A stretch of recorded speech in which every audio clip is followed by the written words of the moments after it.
અગત્યના સમાચાર બીઝેડ ગ્રુપના કરોડોના કૌભાંડનો મામલો છે ત્યારે બાયડના ધારાસભ્ય ધવલસિંહ ઝાલાએ કૌભાંડીના વખાણ કર્યા હોવાનો વિડીયો વાયરલ થયો છે। ટીવી9 આ વિડીયોની પુષ્ટિ કરતું નથી, પરંતુ જે આ વિડીયો છે તેમાં બીઝેડ ગ્રુપના સંચાલકના વખાણ કરતા તેઓ જોવા મળી રહ્યા છે। આપણી સાથે ધવલસિંહ ફોન લાઈન પર જોડાઈ ગયા છે। ધવલસિંહ, આ વિડીયો પર સૌથી પહેલા આપનું રિએક્શન શું છે?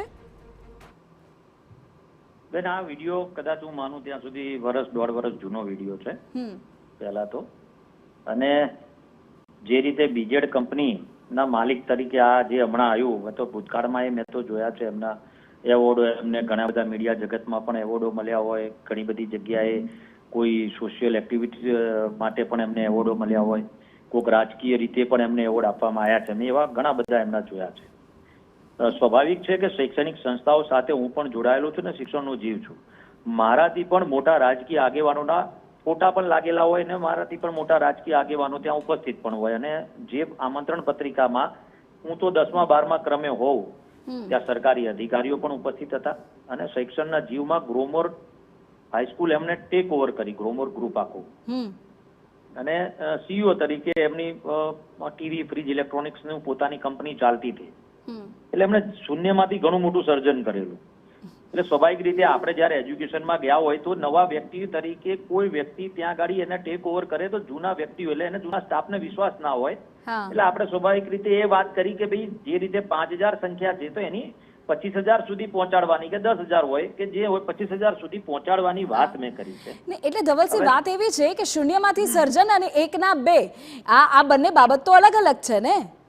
બેન, તમે એ જ સમજાવું છું તમને, તમારે એને અલગ રીતે દર્શાવી હોય તો તમે દર્શાવી ના, બિલકુલ નહીં, એટલે તો આપનો પક્ષ રાખવો છે, એટલે તો આપને જોડ્યા છે ફોન લાઈન પર। વાત કરું છું, મને બોલવાઈ દેશો તો વાત બિલકુલ બિલકુલ બિલકુલ, બોલો બોલો। વાત એવી છે, હું એ જ કરું છું કે એમણે શૂન્યમાંથી સર્જન, એટલે મેં જેની જોડે કશું નતું એને જ્યારે એને એના પિતાશ્રી પાસે કઈ ના હોવાથી એને ધીમે ધીમે પોતાનો ગ્રોથ કર્યો હોય, જે રીતે એવોર્ડો મળ્યા છે અને જે રીતે વાત કરું છું હું એ રીતની વાત સાથે સંમત છું, અને મેં એટલે જ કીધું એને 1 રૂપિયામાંથી 2 રૂપિયા કમાતા થયા, 2 માંથી એમને 3 રૂપિયા 4 રૂપિયા કમાઈને ગ્રોમોર સંસ્થા ખરીદી છે, તો એ વાત સાથે એટલે જેમ પૈસા કમાયા છે એવી રીતે સંસ્થામાં, એજ્યુકેશનમાં, શિક્ષણમાં પણ ગ્રોથ કરશે। સ્વાભાવિક છે કે એજ્યુકેશનનો હું જીવ છું, અને આ જાહેર જીવનની અંદર કોઈ આપણી સાથે ફોટો પણ પડાવતું હોય, મારાથી મોટા આગેવાનો ત્યાં ઉપસ્થિત રહેતા હોય તો સ્વાભાવિક છે કે મારી પણ ફરજ આવે છે કે મારા વિસ્તારમાં કોઈ પ્રોગ્રામ હોય ને એમાં એજ્યુકેશનનો તો હું ચોક્કસથી ઉપસ્થિત રહેતો જ હોઉં છું।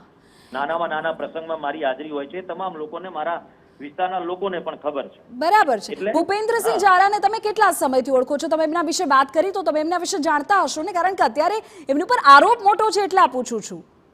બેન, હું એ જ વાત કરું છું, આરોપ જ છે, આરોપ પ્રસ્થાપિત થાય ત્યારે હું એમાં કઈ તમને સ્ટેટમેન્ટ આપું કે આ માણસ ખોટો છે, લોકો તો કોઈ ફરિયાદ કરવા વાળા બી કોઈ તમને નજરે પડ્યા નહીં હોય। કહેવાનો મતલબ એ છે કે હું કોઈ ઉપરાણું નથી કહેતો, આને તમે વારી મચડીને ફરી ઉપરાણા તરીકે એને ના જોતા, પરંતુ હું એ જાહેર જીવનનો વ્યક્તિ છું, હજુ બી એ જ વાત કરું છું કે કોઈ પ્રોગ્રામની અંદર મારું પત્રિકામાં નામ લખ્યું હોય એટલે તમારી જવાબદારી વધી જાય ને ધવલસિંહ, તમે જાહેર જીવનના વ્યક્તિ છો, તમે કોઈ વ્યક્તિ વિશે વાત કરો તો લોકોને વિશ્વાસ આવી જાય ને। અમારા વિશ્વાસથી બધા જો કરતા હોય, મેં કોઈ એવું ફંડ રોકવાનું કે કોઈ ફંડિંગ વાળી વાત નથી કરી, માત્ર ને માત્ર શિક્ષણમાં ગ્રોથમાં વધારો થશે, શિક્ષણ સારું થશે એ પ્રકારની વાત છે મારી, નહીં કે કોઈ ફંડિંગ વાળી વાત। અને આ આખા જગતની અંદર આ જે પ્રકરણ ચાલી રહ્યું છે એની અંદર એક પણ વ્યક્તિને મેં એમ કીધું હોય, સિંગલ પર્સન વ્યક્તિને કે ભાઈ તમે આ કોઈ જગ્યા પર શેર બજાર હોય કે કોઈ જગ્યાએ આ હોય કે કોઈ વસ્તુ ચાલતી હોય એમાં તમે ઇન્વેસ્ટ કરો, ઇન્વેસ્ટ વાળી વાતમાં ક્યારેય નથી આપણે માત્ર ને માત્ર શિક્ષણમાં અને આ ગ્રોમર। તમારા સુધી કોઈ આવ્યા લોકો આવી રીતે રજૂઆત કરવા, સમાચારો જે પ્રકારે વહેતા થયા છે તમારા સુધી વિગતો તો પહોંચી હશે? મારા સુધી કોઈ હજુ સુધી બેન વિગત નથી આવી, કોઈ મારી જોડે કોઈ રજૂઆત લઈને નથી આવ્યું કે મારા આ પૈસા છે કે મારી આ વસ્તુ છે, આજ દિન સુધી મને કોઈ કહેવા નથી આવ્યું, અને કોઈ આવશે તો એમને ચોક્કસથી હું મદદ કરીશ, કારણ કે હું જાહેર જીવનનો વ્યક્તિ છું, અને જાહેરમાં જ હું મીટિંગ લઈને કરતો હોય છે, જાહેરમાં જ બેસીને ચર્ચા વિચારણા કરતો હોઉં છું, મારી પાછળ પીઠ પાછળ કોઈની આગળ વાર્તાલાપ કરતો નથી। નહીં, આ ભૂપેન્દ્રસિંહની તમને એ કઈ ખબર હતી, એમની પોન્ઝી સ્કીમ જે આ પ્રકારની આખી ચાલે છે એના વિશે કોઈ માહિતી નહોતી આપને? બેન, કોન્જો સ્કીમ શું છે આ મીડિયા જગતે બતાવ્યું, એ જ વાત ત્યારથી તો મારા નોલેજમાં આવી કે કોન્જો શું છે બેન। એટલે તમે જ્યારે આ મંચ પરથી બોલતા હતા ત્યારે તમે માત્ર એની શૈક્ષણિક સંસ્થા સાથે જોડાયેલા ભૂપેન્દ્ર ઝાલાને ઓળખતા હતા, એવું થયું ને? બેન, મેં પહેલા જ કીધું આપને કે ઘણા બધા લોકોએ અમને એવોર્ડ આપ્યા છે. હા પ્રસ્થાપિત વ્યક્તિ તરીકે અને મોટા પ્રસ્થાપિત વ્યક્તિ તરીકે પ્રસ્થાપિત કર્યું છે. જ્યારે કોઈ વ્યક્તિ આવડી મોટી સંસ્થા બરાબર ટેક ઓવર કરીને ચલાવતા હોય તો સ્વાભાવિક છે. અને હું એકલો નથી બેન, સ્ટેજ તમે જોઈ શકો છો, સ્ટેજ આખું જ તમને સ્ટેજ દેખાશે. એમાં ઘણા બધા રાજકીય આગેવાનો, ઇવન ત્યાંના ચાલુ રાજકીય આગેવાન સિવાયના શિક્ષણ જગતના સરકારી અધિકારીઓ અને ત્યાંના લોકલ અધિકારીઓ ઉપસ્થિત છે સ્ટેજ ઉપર. હા એટલે ધવલસિંહ, આમાં તો જો એવું થાય કે કદાચ જો આ જે પ્રકારે અત્યારે આરોપ છે આપણે માની લે પણ દોષિત સાબિત ઠરે, લોકો આગળ આવે તો પછી જે લોકો મંચ પર છે એ તમામની ઉપર સવાલો સર્જાય કે આખરે શા માટે તેના આટલા બે મોઢે વખાણ થયા? કેમ તમને કોઈને એ જાણ સુદ્ધા નહોતી કે આ પ્રકારની ઘટનાઓ તે કરી રહ્યો છે, સ્કીમ ચલાવી રહ્યો છે, લોકો ફસાઈ રહ્યા છે?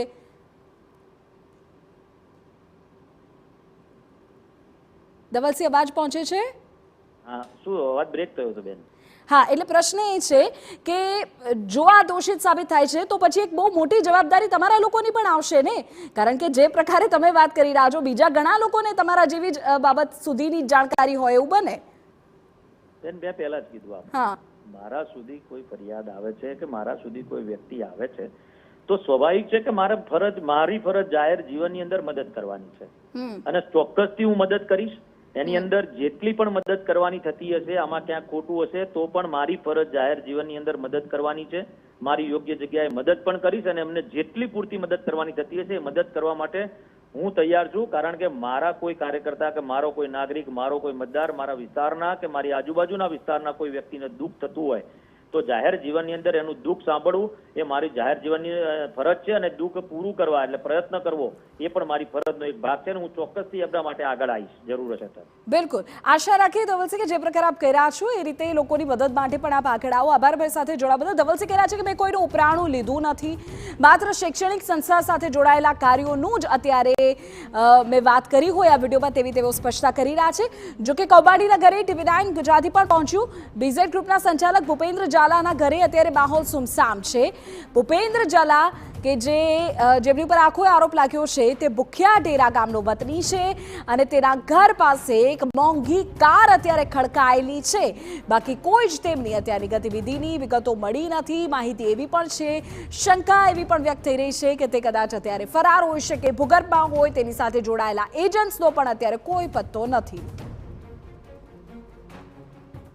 ગ્રુપ પર જે સીઆઈડી ક્રાઇમ દ્વારા ફરિયાદ દાખલ કરવામાં આવી હતી તે ફરિયાદ દાખલ કર્યા બાદ તેની તપાસ હાથ ધરવામાં આવી છે. તેના ઘરથી લઈને તેની ઓફિસો સુધી તમામ જગ્યાએ તેની તપાસ જે છે તે શરૂ કરવામાં આવી હતી. આ ભૂપેન્દ્રસિંહ ઝાલા જે છે તેઓનો ગામડી નજીક જે ઘર આવેલું છે, ભૂખ્યા ડેરા ગામ એટલે કે ઝાલાનગર ગામ છે, ત્યાં આ તેમનું ઘર આવેલું છે. જોઈ શકાય છે ચમચમાતી જે કારો છે તે ભૂપેન્દ્રસિંહ ઝાલાની છે. તેમનું ઘર જે છે તે બંધ છે. તેમના ઘર આગળ કોઈ પણ પ્રકારની ચહલ પહલ જે છે તે જોવા મળતી નથી. જે પ્રકારે ગુનો દાખલ થયા બાદ તેમની શોધખોળ શરૂ કરવામાં આવી છે. ઓફિસ, ઘર તેમજ તેના જે પણ રહેઠાણો હોય તે તમામ જગ્યાએ તેની તપાસ હાથ ધરવામાં આવી હતી. તેને લઈને અત્યારે હાલ જોઈ શકાય છે કે ચહલ પહલ જે છે તે સંપૂર્ણપણે અત્યારે હાલ તેમના ઘરે બંધ જોઈ શકાય છે. તેમના ઘરે જે કાર છે ચમચમાતી તે પણ પોતાના ઘર આગળ જે છે તે જેમની તેમજ પાર્ક કરેલી જોવા મળી શકે છે. અવનીશ ગોસ્વામી, TV9, હિંમતનગર.